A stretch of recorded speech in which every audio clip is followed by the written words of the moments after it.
Well, good day, viewers. Look what we have here. A Mini Cooper Clubman Turbo. And intermittently won't crank.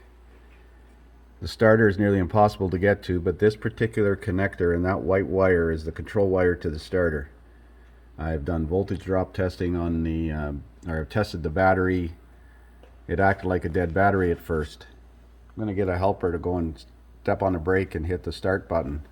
This light lights up. That means it's sending power down to the starter, to control wire at the starter.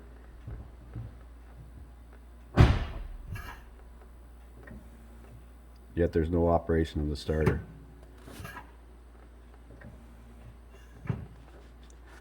So there's a problem with the starter, and this starter is a pain in the royal you-know-what to get to. We went to push it out of the shop. I tried it one more time and it started, so I was able to drive it out of the shop and drive it back into the shop, and now put it on the hoist. It started like 10 times in a row and now it won't crank. One more time. Okay. So if you look up there, you can see that red positive cable above the final drive unit for the four-wheel drive or the all-wheel drive going to the back. That's the starter. So I'm going to try tapping on the starter solenoid with a long bar.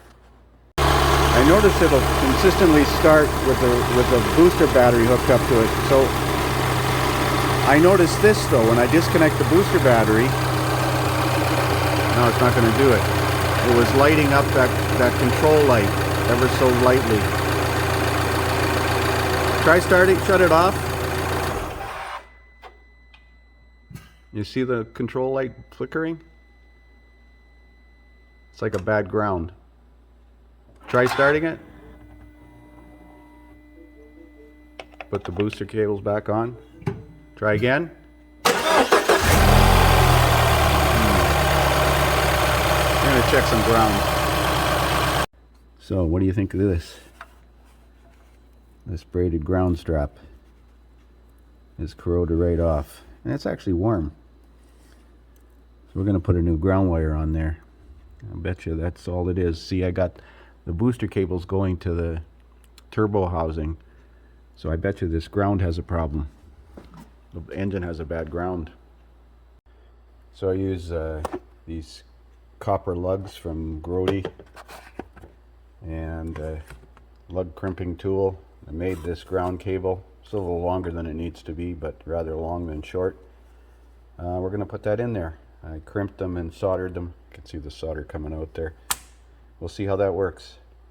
So if you're wondering where that ground strap is, it's behind the, well, it's beside the right side shock tower. You can see it down there, and it goes to a bracket on the front of the engine, right down there.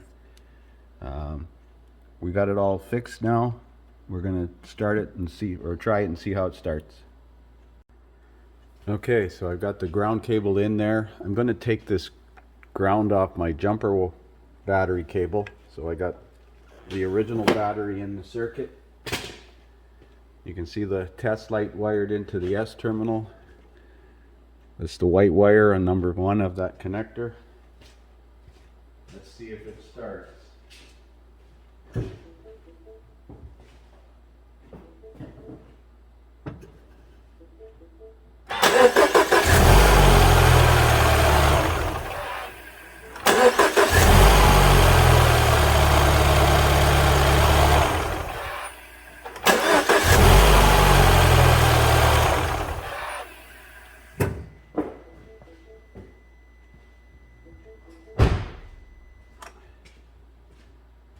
Now, can you imagine if you had changed the starter and not fixed it? Wow. The assumption is when you have power being sent down to the S terminal and it's not responding, that you have a starter problem, especially when it would intermittently not start like that. Well, we're going to put this all back together again. So let's have a look at codes in the immobilizer. Engine starter operation, select lever position and plausible input. Let's do a network code scan. I'm sure that there's multiple codes set related to that I wonder if that could be affecting the solenoid valve code 4E84.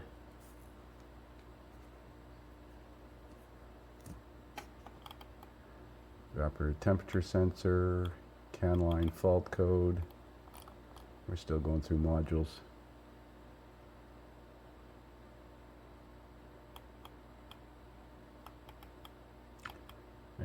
Engine starter operation, that A0B4.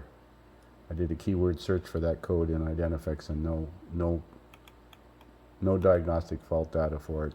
No troubleshooting for it whatsoever. Exhaustive discharge protection of battery deactivation side marker light. Really? K-line fault, park distance control, K-line fault. Well, are we done yet? Yes, we're done. 18 computers. Let's do a network code clear.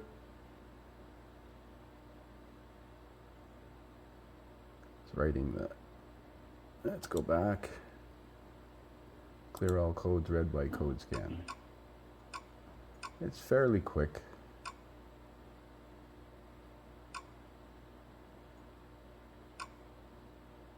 I had tested this thing for a parasitic draw and it was 14 milliamps after 5 minutes.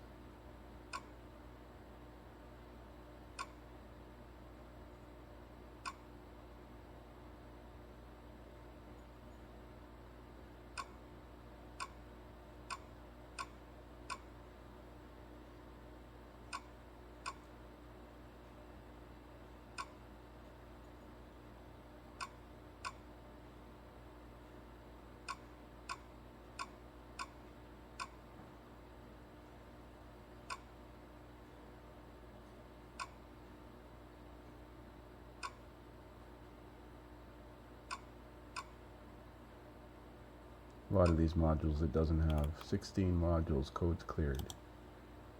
Okay, let's go back into the immobilizer and see